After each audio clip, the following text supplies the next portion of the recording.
Sandeep sir.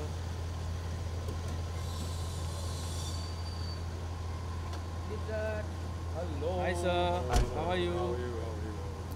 How are you? Gangster? Sir रुक जाइए. Pune was good. Pune was good.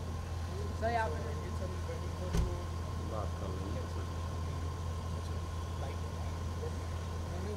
Sir रुकिए. Sir, यहाँ पे visual करते हैं विजुअल. रुक जाइए. सर रुकिए. यहाँ पर. सर यहाँ पे light. Thank you sir. Thank you.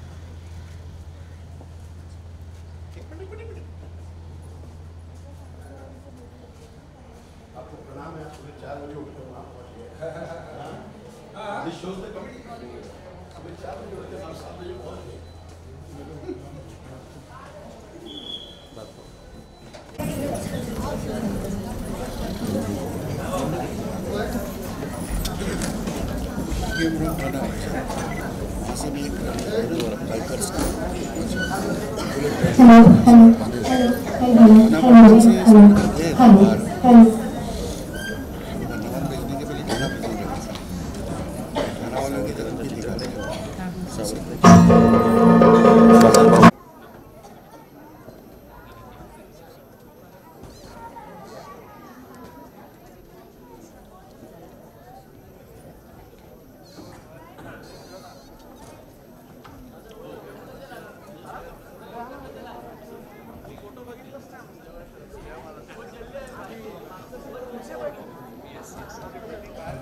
सर्व मान्यवर मंडळी या मंचावरती उपस्थित आहेत. लगोलगच आपण सगळ्यांचं स्वागत इथे करून घेऊ. सगळ्यांना विनंती, आपण स्थानापन्न व्हायचे, बसून घ्यायचे.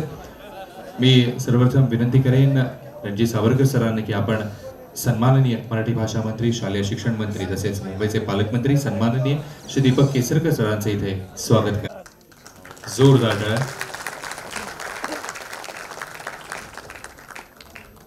तसेच मी विनंती करेन मंजिरी मराठीजींना की आपण सन्माननीय खासदार श्री राहुल शेवाळे साहेबांचे इथे स्वागत करायचं आहे.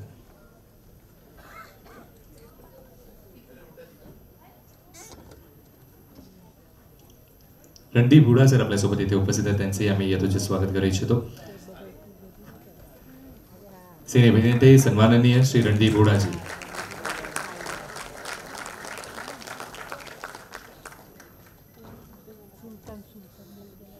तसेच खासदार सन्माननीय श्री राहुल शेवाळे साहेब.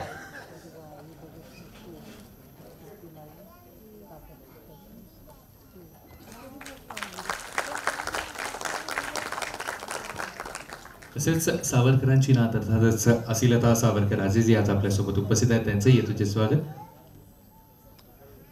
मी श्री दीपक केसरकर सरांना विनंती करेन आपण त्यांचे येतोचे स्वागत करायचं.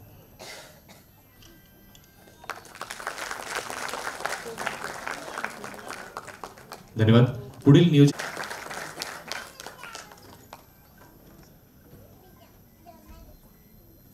आदरणीय रणजित सावरकरजी, आदरणीय राहुलजी शेवाळे, आदरणीय रणजितजी हुडा साहेब, आदरणीय सावरकर मॅडम आणि सर्वच स्टेजवरचे आणि स्टेज समोरचे मान्यवर.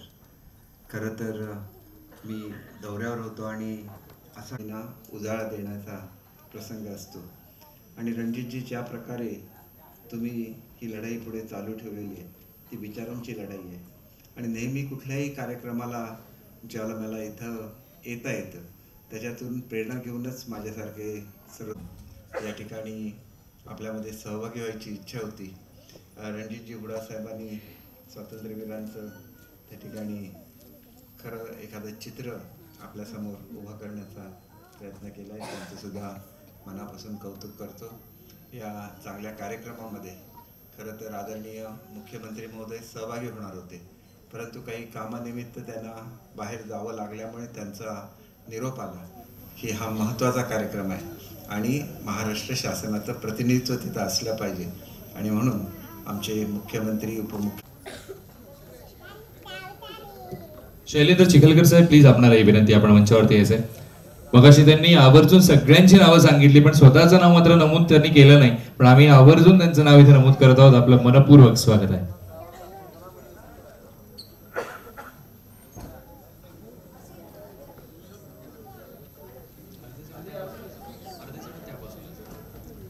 अर्धे जण तिथे उजव्या बाजूला जायचंय आणि आपल्याला जागा भरपूर पुरेल. स्टेज फार मोठा आहे आपला.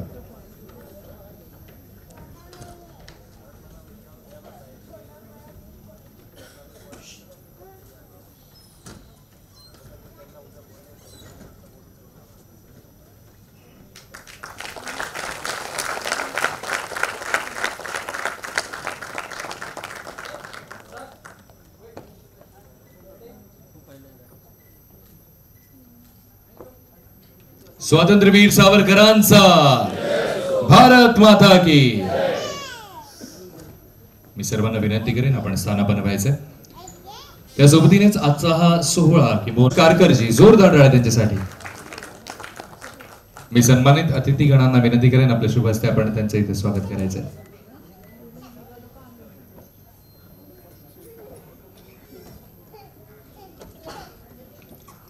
संतोष कारकरजी.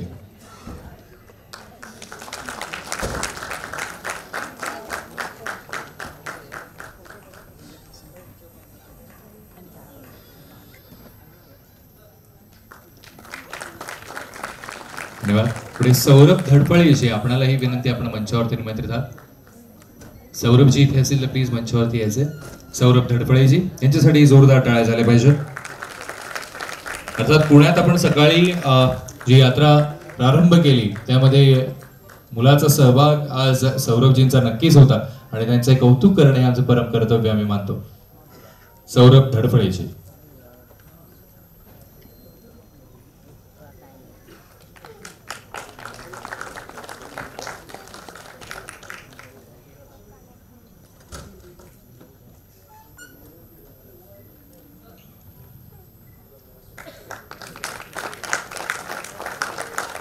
विशेष उल्लेख करावा असं वाटतं अजून एका व्यक्तिमत्वाचा, ते म्हणजे आशिष जोशीजी. पण नक्कीच त्यांचंही कौतुक आहे. आजच्या सोहळ्यात त्यांचाही खूप मोलाचा सहभाग होता.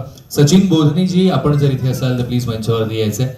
सचिनजींनी फार आवर्जून सकाळी जोर जोरात आपल्या आवाजात घोषणा देत होत्या आणि सगळ्यांना असं जागा करत होत्या. अख्खं पुण्याला जागा करण्याचं काम त्यांनी त्यांच्या आवाजाने सकाळी नक्कीच केलेलं आहे. असे सचिन बोधानीजी आपल्यासोबत इथे उपस्थित आहेत. त्यांचंही आपण इथे कौतुक करूया. टाळ्या जोरदार सचिन बोधानीजीचं आहे.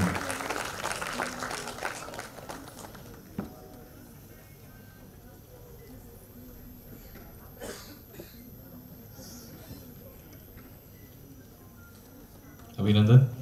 पुढे मी विनंती करेन प्रांजल अक्कलकोटकर यांना की आपण या मंचावरती यायचे आणि आपलं स्वागत सत्कार स्वीकार करायचे. कारण जे कलावंत आपल्याला त्या नाट्य स्वरूपात पाहायला मिळाले त्यांच्या माध्यमातून जी धुरा जे सांभाळत आहेत असे प्रांजल अक्कलकोटकर.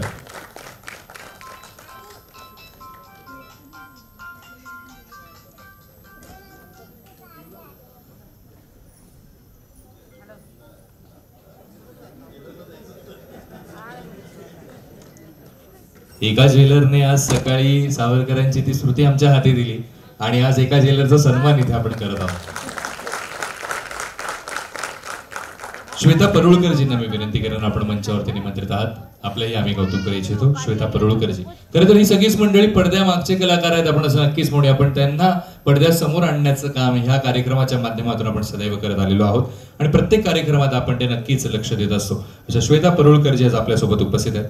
खरं तर गेले 2-3 दिवस त्यांची तब्येत थोडीशी बरी नाहीये, पण तरीही ते या कार्यात जुंपले होते असं म्हणायला हरकत नाही. कारण कार्य करणारे वेगळी मंडळी आणि कार्यात जुंपणारी ही वेगळी मंडळी आणि त्यातले एक व्यक्तिमत्व श्वेता परुळकरजी. जरा जोरदार टाळ्या श्वेताजींसाठी. पुढे मी या मंचावरती निमंत्रित करणार आहे शैलेंद्र चिखलकरजी.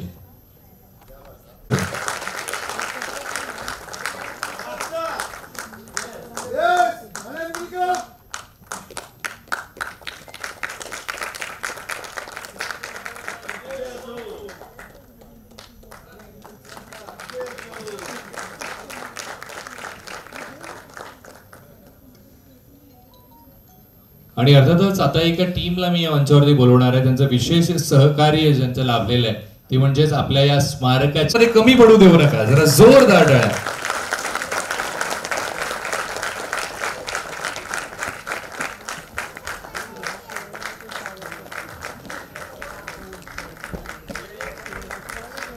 मला विनोद काटकर आणि निखिल कोचरेकर यांचा विशेष उल्लेख करायचा आहे. काल रात्री म्हणजे पहाट म्हणायला पाहिजे 4 वाजेपर्यंत ते रथ सजवण्याचं काम करत होते. समोर आहेत किंवा आम्ही तुमच्या नजरेसमोर येतो, पण हे कार्य घडवत असताना बॅकएंडला बरीचशी मंडळी असतात जी सगळी कामं करत असतात आणि त्यांच्या माध्यमातूनच असा एखादा सोहळा साकारला जातो. त्यामुळे त्यांचं इथे कौतुक करणे परम कर्तव्य हे आमचं. धन्यवाद. तर त्याच्यानंतर समारोपाला रणदीप पुढे बोलणार आहे, त्याच्यामुळे ते एकटेच वर येतील. त्याच्यामुळे मी माझं भाषण आत्ताच संपवतो. भाषण जास्त द्यायची मला सवय नाही आहे, 1-2 मिनिटच बोलतो, पण मला मुद्द्याचं काही बोलायचं आहे. आजचा जो दिनविशेष आहे तो मला अतिशय स्पष्ट करून सांगायचा आहे. सावरकर जेव्हा अंदमानात होते त्याच्यानंतर त्यांनी बराच विचारविनिमय केला, विचारविमर्श केला. 1921 साली रत्नागिरीत आले तेव्हा असहकार आंदोलन सुरू होतं. काँग्रेसचे असंख्य बंदिवान त्या आंदोलनाचे तिकडे येत होते, त्यात काही मुसलमानही होते. सावरकरांनी त्यांना विचारलं की आप गांधी के साथ कैसे हो. त्यांनी सांगितलं हम गांधी के साथ नहीं, गांधी हमारे साथ है.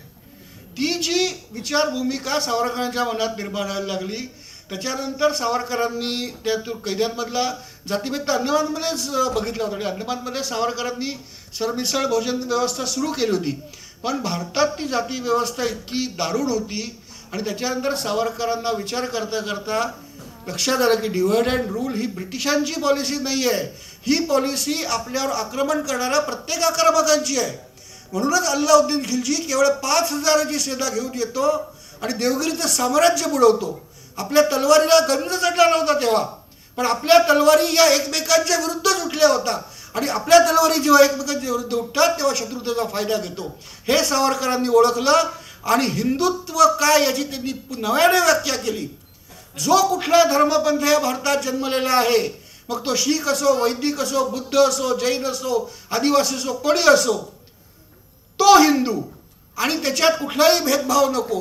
आपण 80% असलो तरी आपण कधीच बहुसंख्य नाही. याचं कारण आहे की आपण जातीपातीत विभागला गेल्यामुळे त्या जाती पण प्रांतात विभागल्या गेल्या आहेत. अख्खी जात तुम्हाला भारतात एक कुठे दिसणार नाही. ब्राह्मणांमध्येच 50 जाती असतील आणि किती मोजा 4000 जाती आहेत भारतात. आता 120 कोटी डिवाइड बाय 4000 करा, तुम्ही 2% पण कुठे उरत नाही कुठली जात. मग जो कोणी तुमचा शत्रू आहे 20%, तो तुमच्या वस्तीमध्ये तुम्ही बहुसंख्य असताना तिथे येतो, गुंडगिरी करतो, तुमच्या डोक्यावर बिरे करतो. ते 1921 साली झालं, 1947 साली झालं आणि 2021 साली पण झालंय. सिंहच्या विरुद्ध ज्या दंगली झाल्या त्या आपल्या हिंदू समाजावर कलंक आहेत. लाखाचे मोर्चे निघाले. कोणा करता?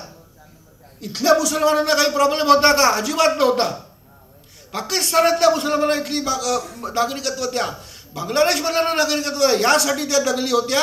आणि आपण बहुसंख्य असलेल्या शहरांमध्ये आपल्या मालमत्ता जाळण्यात गेलेल्या. याचं कारण हे आहे की सावरकरांनी 1924 साली एकसंध जाती, हिंदू जाती निर्माण करावी ह्यासाठी जात्युच्छेदन जे आंदोलन सुरू केलं, जातीभेद निर्मूलन आंदोलन सुरू केलं, ह्याच्याकडे आपण लक्ष दिलं नाही. अस्पृश्यता निर्मूलन हा अतिशय सोपा विषय आहे, म्हणजे कोणाला स्पर्श करू नका. गांधींनी अतिशय सोपं सोल्युशन काढलं. त्यांना हरिजन म्हणा, नाव बदललं, गट वेगळाच ठेवला. सावरकर म्हणणं असं चालणार नाही, तुम्ही नाव बदलून चालणार नाही. तर ते एकसंध जाती झाली पाहिजे म्हणून सगळे समाज सारखे आहेत. म्हणून त्यांनी रोटीबंदी, बेटीबंदी, रोटीबंदी म्हणजे एकत्र जेवायचे नाही, बेटीबंदी आंतरजातीय विवाह करायचे नाहीत, व्यवसाय बंदी म्हणजे त्या जातीने त्या जातीचेच व्यवसाय करायचे. अशा असंख्य बंद्या त्यांनी मोडून काढल्या आणि आज त्या मोडल्या गेलेल्या असल्या तरी जातीभेद आमच्या मनातनं गेलेला नाही. आज जातीभेद पूर्वी होता त्याच्यापेक्षा अतिशय अनेक पटींनी उफाळून आलेला आहे. आणि जर 100 वर्षापूर्वी सावरकरांचं समाजाने ऐकलं नाही म्हणून 1947 फाळणी झाली. आज आपल्याला पुन्हा एक संधी आहे. ही जी यात्रा नाही सावरकरांच्या सन्मानाची यात्रा नाही आहे, सावरकरांना सन्मानाची आवश्यकता नाही आहे, ही आमच्या अस्तित्वाची लढाई आहे. सावरकरांचं नाव घेऊन, त्यांचे विचार घेऊन आम्ही आमच्या पुढच्या पिढ्यांचं भवितव्य सुरक्षित करण्याची ही यात्रा आहे. सावरकरांच्या सन्मानाची असेल तर माफ करा, सावरकरांना सन्मानाची आवश्यकता नाही आहे. आपण सावरकरांना सन्मान देऊन आपल्यावरच उपकार करतोय, आपल्या देशाचं भवितव्य सुजल करतोय. त्याच्यामुळे 100 वर्षापूर्वी जी आपण चूक केली ती आता आपण टाळली नाही. तर 1947 फाळणी झाली त्याची पुनरावृत्ती 2047ला होईल आणि 1947ला किमान ते जे पाकिस्तान बांगलादेशमधल्या लोकांना इथे हिंदुस्थान तरी शिल्लक होता, 2047 साली असं काही झालं तर तुम्हाला जगात जायला कुठे जागा उरणार नाही, हा निर्धार करा. आणि त्याप्रमाणे एकसंध हिंदू समाज म्हणून म्हणजे जो देशाचा नेता आहे, जो आपल्या प्रदेशाचा नेता आहे, तो आमच्या हिंदू हिताचा विचार करणारा हवा, एवढीच भावना बाळाशिवाय का आरक्षण वगैरे काही होत राहील हो, त्याच्याकरता आम्ही एकमेकांची डोकी मिळवली करत नाहीये. त्यामुळे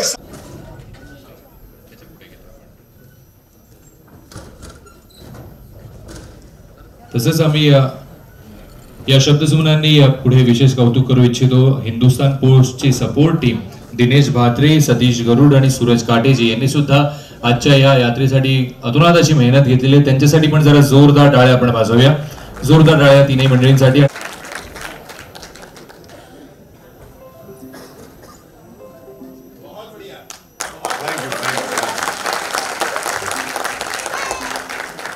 दो साल से जब से सावरकर जी मेरी जिंदगी में आए हैं, मैं काला पानी में ही हूँ. आज उनको निकले 100 साल हो गए. मैं आशा करता हूँ कि आप तक मेरा ये काम पहुँचे और पूरे देश को, दुनिया को इनकी असली कहानी, सावरकर जी की असली कहानी पता चले.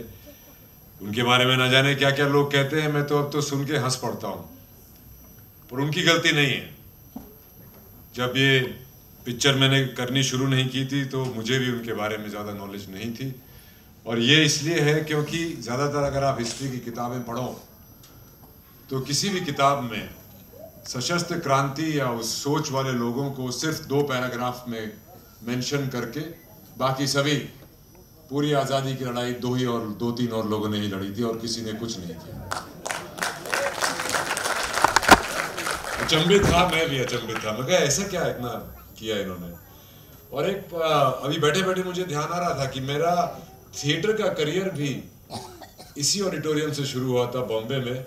और तब मुझे नहीं पता था मुझे, और ये मेरी गलती है या मेरे को सिखाने वालों की गलती है. अब उनके बारे में मैं क्या बोलूं, सबने सब कुछ बोल ही दिया है काफी अच्छे तरीके से और मराठी में. पर मेरे तो जो उनके बारे में पढ़ा है कि हिंदुस्तान की जो जोड़ने की एक आइडियोलॉजी थी वो किसी और के पास नहीं थी. जो हिंदुत्व की आइडियोलॉजी जो उन्होंने